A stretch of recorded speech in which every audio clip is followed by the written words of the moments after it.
Breakfast tayo. Breakfast ko kami. May shawarma.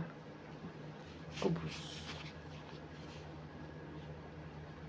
Dinner ko to kagabi pero hindi ko nakain kasi huli na dumating yung order. Kumain lang ako ng tinapay. Una ako natulog sa kanila. Kaya yan. Yung para sa akin. Ngayon ko na kinain.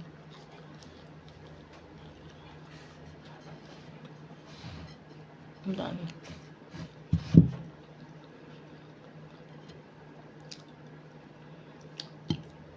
Kain na.